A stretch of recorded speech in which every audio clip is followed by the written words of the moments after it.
Bon, je m'appelle Jean Trigaud, je suis né en 1937 et j'habitais Vincennes. Donc toute la jeunesse, je l'ai passée à Vincennes. Et j'ai fait mes études dans les collèges, lycées à Paris. Alors, j'ai terminé mes études en 1959 et là, j'ai été incorporé. J'étais sursitaire. Donc, j'ai été appelé sous les drapeaux au début mai 1959. Et là, la première base. Alors, j'ai été incorporé dans l'aviation. Je n'avais pas demandé l'aviation du tout, hein, mais c'est arrivé comme ça. Et on subit. Hein. Et je suis arrivé à Creil, à la base aérienne de Creil. Donc là, j'ai fait les classes, qu'on appelle. Hein. Ça a dû durer un mois. Et puis après, voilà, c'était le mois de mai. Ensuite, en juin, j'ai changé, on m'a mis à Compiègne, la base aérienne de Compiègne, première compagnie de peloton numéro 1. C'était le centre de Royal-Lieu à Compiègne. Voilà. Ensuite, à ce moment-là, comme mes études étaient moyennes, quoi, j'avais les deux bacs, un bac technique, plus une formation d'électronicien, j'ai passé le concours des EOR. Puis j'ai été reçu. Bon, donc après, on m'a expédié à la base aérienne de Carpiquet. Et Carpiquet, c'est à côté de Caen. Alors, je me souviens tout de même d'un papier, on me disait qu'est-ce que vous êtes navigant ou vous êtes à terre, rampant, quoi. Oh, alors, et étant jeune, j'avais un oncle qui avait fait la guerre de 14. Il dit j'ai qu'un conseil à te donner, ne mets jamais les pieds dans un avion. Parce qu'à un moment, pendant son temps, il se faisait tirer avec un fusil de chasse, hein, il dégringolait les avions. Alors, bon, ben, sur la feuille, je réponds non, un navigant. Et puis, je discute le soir dans la chambrée. Je crois bien que il s'appelait, je l'ai en tête, c'est Ricordel. Il me dit Trigaud, t'as une chance de voler, profites-en, tu l'auras jamais dans ta vie. Le lendemain, je suis retourné, j'ai attrapé la feuille et j'en ai refait une autre, et mis navigant. Donc je me suis retrouvé navigant. Et j'ai passé tout le restant du service militaire à être dans un avion. Voilà comment ça s'est fait. Alors on a eu la formation à Carpiquet. Mais à Carpiquet, oh, c'est pareil. À Carpiquet, c'était un camp, il pleuvait tout le temps. Moi, vous savez, je connaissais rien dans l'aviation, j'avais jamais mis les pieds dans un avion. Alors la vue du sol et puis la vue à terre et la vue en l'air, complètement différent. À terre, on a les cartes Michelin, on se voit d'un point à l'autre. Arrivé en l'air, on voyait tous les patelins. Alors c'est des noms normands en plus, hein, j'y connaissais rien du tout. J'étais complètement perdu. Hein. Et une fois, je me souviens, une arrivée, on avait des cours de formation de pilote. Donc ça durait une demi-heure, on nous formait sur un avion, on grimpait dans l'avion et ils nous montrait un petit peu comment un avion. Quoi. Puis à un moment donné, il y a le pilote, mais alors là, ça m'a marqué, surtout après. Hein. Et il m'a marqué parce qu'il m'a dit, je vais te montrer ce que c'est qu'un décrochage. Alors, un décrochage, je ne sais pas si vous savez, mais en gros, on était en double commande. Hein. Donc lui, il avait le manche d'un côté, moi j'avais le manche de l'autre. Et alors, il a dû réduire les gaz, certainement. L'avion s'est enfoncé. Et puis, moi, à le réflexe, j'ai dû tirer sur le manche à fond pour remonter. On a décroché encore plus vite. Et on a tellement dégringolé vite que j'ai perdu connaissance. Ouais, c'était le début des pilotages. Quoi. Bon, après, ça s'est passé. Hein. Enfin, c'était un début pas terrible. Ensuite, comme il pleuvait tout le temps à Carpiquet, ben, ils nous ont descendu à la base d'Aix-les-Milles. C'est dans le sud, à côté d'Aix-en-Provence. Hein. Et alors là, en avion, ils nous montraient à nous reconnaître, surtout dans la montagne. Ça a été profitable après en Algérie. Hein. Donc à reconnaître dans les rochers, à reconnaître sur la carte. Ils nous donnaient des petites cabanes de forestiers, des petits sentiers, des petits trucs, essayer de se récupérer, et pouvoir s'orienter. Donc là, on a été formés. Alors une fois terminé, bon ben, ils nous ont tous expédiés, on était une vingtaine en formation comme ça, de pilotage, ils nous tous expédiés dans les aéroports, aérodromes en Algérie. Alors il y en a qui étaient à Alger, il y en a qui étaient à Oran. Moi je me suis retrouvé à Méchéria. C'était un aérodrome qui est à peu près, je sais pas combien, 250 km d'Orléans, au sud d'Oran. Oui, l'Algérie, hein, l'Algérie, il y a la Classe, une chaîne de montagnes, Oran qui est au bord de la mer, et puis au sud, il y a la montagne, ça s'appelle la Classe, quoi. Et alors on est là sur une base, alors à Méchéria, c'est une base qui était assez importante, il y avait peut-être, je sais pas combien, moi, une quarantaine d'avions. À l'époque, c'était au début, ils ont démarré avec des T6. Des T6, c'était des avions qui ont été rachetés par l'armée française et pour faire de l'observation. Donc là, sur l'avion, il y avait 4 mitrailleuses et puis on avait des roquettes.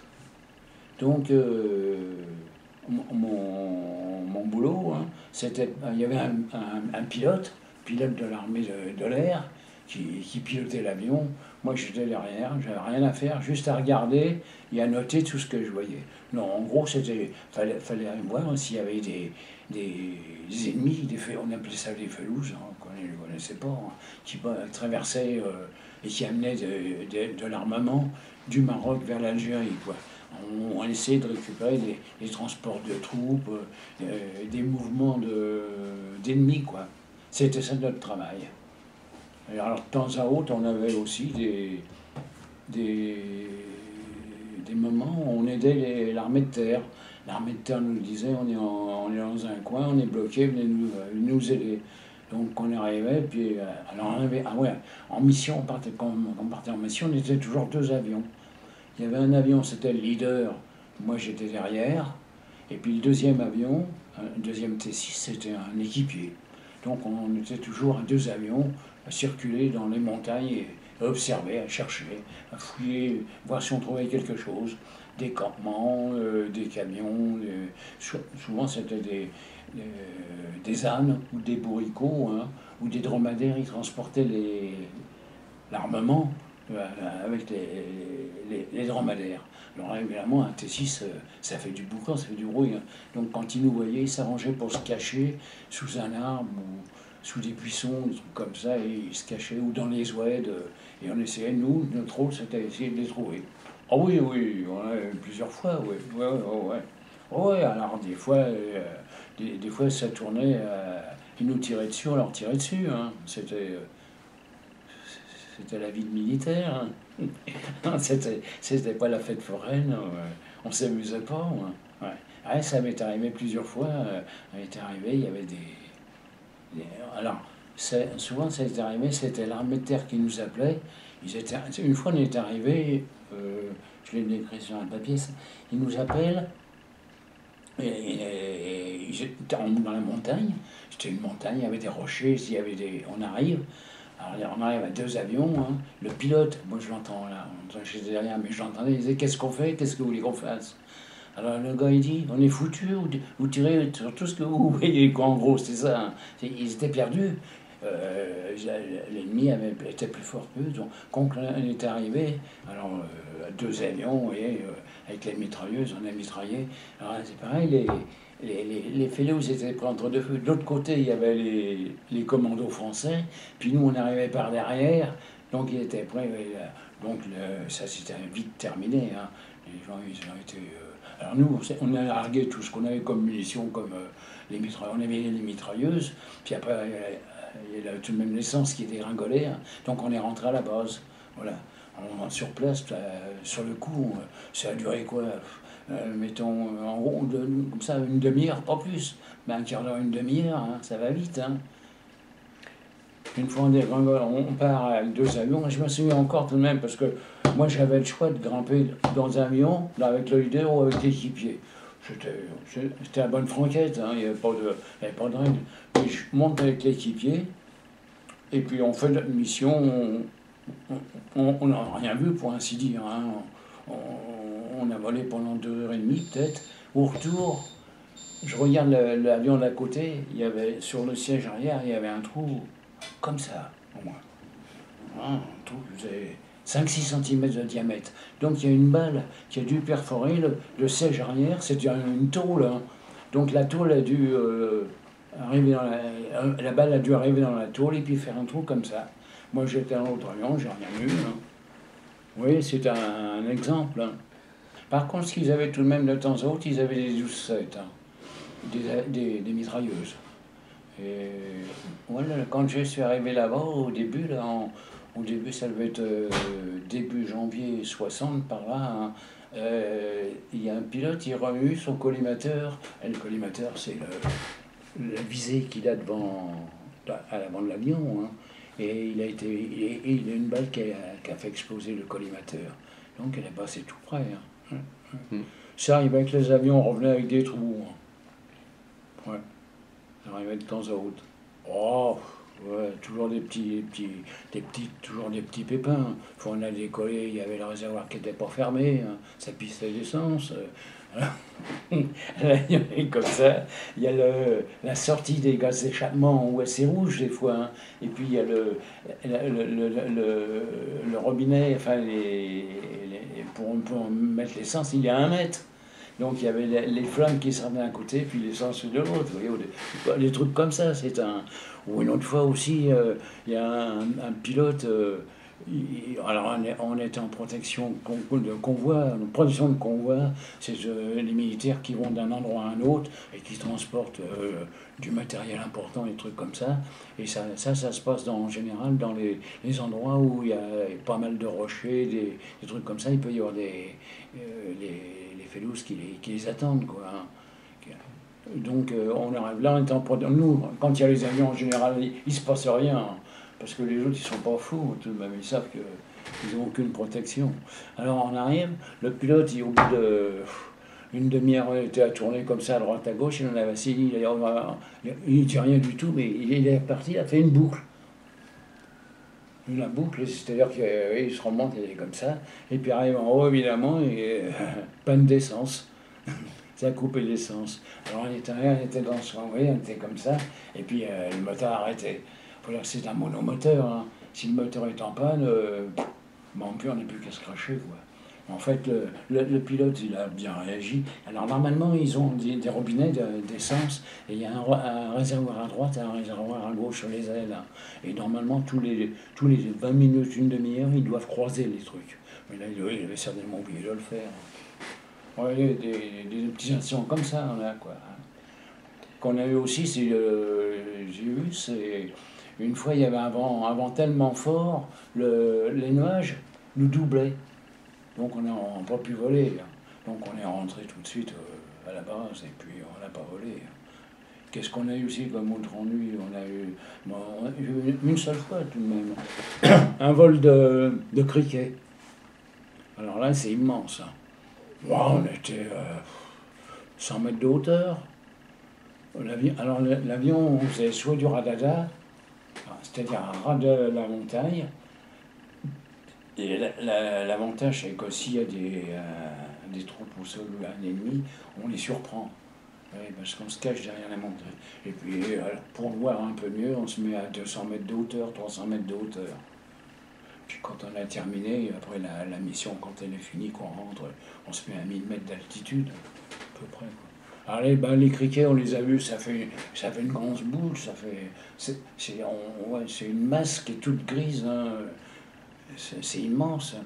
Alors quand on a vu ça, on a fait demi-tour. Hein. Faut pas voler là-dedans, parce que ça doit boucher tous les tuyaux, tous les entrées d'air et tout. Hein. Au début, c'était pas de tout repos, parce que quand l'avion quand on fait une passe de tir en roquette ou en mitrailleuse, l'avion il pique comme ça, et surtout quand il en balance des roquettes, les roquettes explosent. Donc le pilote il tire le manche à fond pour grimper au plus vite possible. Alors là, on se récupère, moi j'étais derrière, on est un peu excentré par rapport au centre de gravité, on se récupère des jets. Et c'est arrivé plusieurs fois, je perdais connaissance. Hein. J'avais le voile noir. Peut-être les 2 premiers mois d'abord. Hein. 2 premiers mois, c'était courant, ça. Et puis le corps, il s'est habitué, et après, ça me faisait plus rien. 3, 4, 5 mois après, le pilote il pouvait faire ce qu'il voulait, le corps encaissait tout. Et au début, bon, on a un peu perdu. Hein. Ça c'est moi, ça. Voilà. Alors, ouais, si je sais pas si on va là-dessus. Non, quand on monte dans l'avion, on est harnaché et on a le parachute qui est derrière. Donc on s'assoit sur le parachute, sur le siège arrière, sur le siège. Hein. Je vais vous montrer. Ça, elle est pas mal, celle-là. Du bon sens. Ouais. Ah, voilà. En général, en retour de mission, les pilotes, ils s'amusaient à faire des loopings. Hein. Il aimait bien, il y en a qui avaient fait la patrouille de France, il y en a certains. Et ils aimaient faire ça, voler comme ça. Et une autre que je pourrais vous montrer. Bon, là c'est des avions qui sont. Ça c'était Zenata, c'était la base à côté de Tlemcen. Alors là c'était une base qui est à côté de la frontière marocaine. C'est là où il y avait un code Félouz qui était au Maroc. Donc ils avaient l'habitude de venir en Algérie. Alors de temps à autre, ça nous est arrivé une fois, ouais, à la radio, ils discutaient entre eux. Et ils pointaient leur mortier, ils avaient un mortier.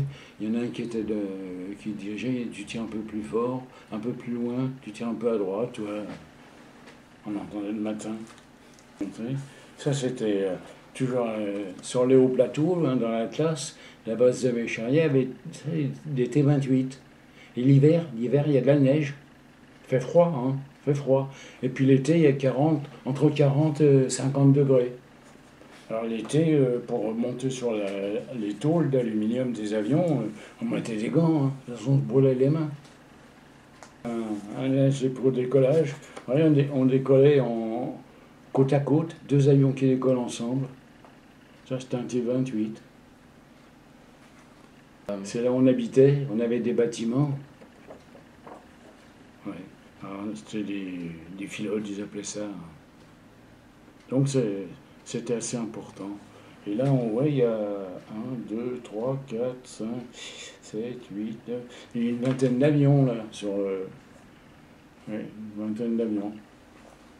Les pilotes, alors ils arrivaient, et puis ils étaient nombreux tout de même.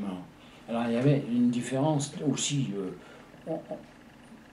C'est un pilote de carrière, c'était son métier. Nous, moi j'étais appelé là, tel vraiment le petit de classe, quoi, deuxième classe. Hein. Donc il y a une petite différence tout de même.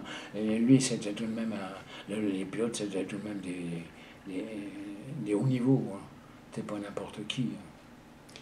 Donc il y avait une différence, un peu de formation déjà, d'aptitude, et puis d'emploi. Hein. Les pilotes, ils venaient 10 mois, c'est des pilotes de l'armée de l'air, hein. Ils venaient 10 mois, et puis après ils retournaient sur leur base. Alors eux, ça les enquiquinait parce qu'ils étaient sur un réacteur, hein, et en arrivant en Algérie, ils se retrouvaient sur un petit avion T6 à moteur. C'était un peu du recul pour eux. Alors, à un moment donné, tout de même, on est passé de T6 au T28. Le T28 était 2 fois plus puissant, 2 fois plus confortable, 2 fois plus puissant. Il allait 2 fois plus vite. Vous voyez, c'était l'automobile de course, là. Ouais. Ouais. Alors, c'est bizarre. Quand j'étais à Mécharia, c'est-à-dire à la base du Sud, j'étais habitué. J'étais habitué là-bas, je connaissais bien, connaissais les avions, je connaissais le vol, je commençais à connaître. C'est dur, hein, déjà, se repérer dans la montagne, hein, c'est pas facile. Il n'y a pas de carte Michelin, rien du tout, il n'y a rien du tout. Hein, se retrouver, c'est uniquement à la vue, hein, la forme des montagnes, des trucs comme ça, on voit, on est là, on avait une carte. Donc, à Mécharia, je ne m'habillais pas, j'étais formé, j'avais l'habitude. Et quand j'ai été muté à Mécharia, j'ai eu peur. J'ai eu peur parce que le premier vol que j'ai fait, c'était avec le lieutenant qui dirigeait la base, et il m'a ramené de nuit, et là-bas, de nuit, dans un coin, je connaissais, j'étais perdu. Alors moi, j'étais observateur navigateur, vous voyez, breveté et tout, je arrivais là-bas, j'étais perdu, j'en étais en l'air, je ne savais pas où j'étais. Là, j'ai eu peur, c'est tout. On aurait eu un pépin, on se serait fait tirer dessus, j'étais en foutu de ramener l'avion. Hein. Notre rôle, c'était si en cas d'ennui, de ramener l'avion. Il n'y a rien. Alors, c'est pareil, dans un T6, dans un avion, on fait des boucles, on fait des tours, on est toujours en train, on n'est jamais, on ne met pas un cap. Hein. On ne dit pas, je pars là, je pars cap 150, rien. La boussole, je ne sais pas ce que c'était qu'une boussole. Hein. On n'avait plus besoin. Hein. C'était vraiment le vol à vue, on voyait. Arrivé là-bas, de nuit, je vois rien du tout, rien, dans le noir. Ici, on a un pépin. C'est moi qui suis ancien, j'étais en fin de service militaire, donc j'étais bien formé et tout. J'étais infoutu de me reconnaître. Alors là, j'ai vraiment je pouvais rien faire. Hein. Ouais, aucun contact. On était sur des bases. Alors, la base, était fermée. Hein, c'était entouré, il y avait un grillage, il y avait tout. Il y avait des tours d'œillet. C'était... Hein, et puis le Mécharia, c'était une base qui était presque en plein désert. Il y avait la ville qui était à côté. J'avais une petite ville, peut-être 5 000 ou 10 000 habitants, peut-être plus maintenant. Mais on était vraiment cloisonnés, fermés sur place. Hein. On ne sortait pas. Il n'y avait pas de discussion possible avec les civils. Hein. On était sur la base. Et puis celui qui dirigeait la base, c'est un capitaine qui, à un moment donné, il a dû des crédits, il a dit on va faire un bar pour tout le monde. Donc, ils se sont débrouillés, ils ont acheté le matériel et tout. Et il m'a dit Trio, comme tu fais de l'électronique, je te cherche, j'étais responsable d'aller acheter un électrophone, des disques, de la musique. Donc, je suis parti en avion. On était à Rouen, en T6. Hein. Alors, pour combien? 1 heure de vol, peut-être 1 heure et demie, j'en sais rien. Et puis là, j'arrive sur place. Alors, en fait, j'ai rien choisi du tout. Tout était prévu d'avance, heureusement. C'est l'armée. Hein.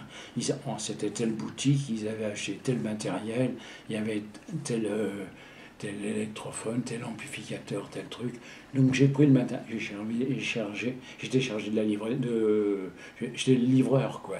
J'ai pris tout le matériel, je l'ai ramené dans le T6, et puis je l'ai ramené à la base. Puis là, les gars, ils l'ont monté, ils ont tout fait. Hein. Il y avait du monde. Hein. Tout le monde a vu. Alors, les disques, j'avais une pile de disques. La boutique m'avait donné une pile de disques. Les gens, tous les militaires ont sauté dessus. Hein. Et ce qu'il y a tout de même, quand on a eu l'occasion, le pilote qui était avec moi, il dit on va ramener des huîtres. Parce que des huîtres, il n'y en avait pas là-bas, en plein sud. Donc on a pris, je ne sais plus combien, deux bourriches d'huîtres. Alors il y en a une qui était dans le coffre de l'avion, qui est tout petit, hein, puis j'en avais une autre sur mes genoux. Et ouais, c'est ça l'amusement, quoi. Et puis le pilote a dit on va voler le plus bas possible parce qu'apparemment les huîtres ne supportent pas l'altitude. C'est ce qu'ils m'ont dit. Donc on a fait du rase-motte avec moi j'avais la caisse d'huîtres sur les genoux. Alors entre-temps tout de même j'ai récupéré une maladie aussi. Hein. Une hépatite virale. Hein. Alors là, ça m'a marqué. Une hépatite virale, c'était là-bas, tout de même, on était dans le sud, hein, sur la hauteur, on était combien? Le Mécharia, ça doit être entre 500 et 1000 mètres d'altitude. Alors en été, c'est en pleine chaleur, hein, il fait 40 degrés en permanence. Hein.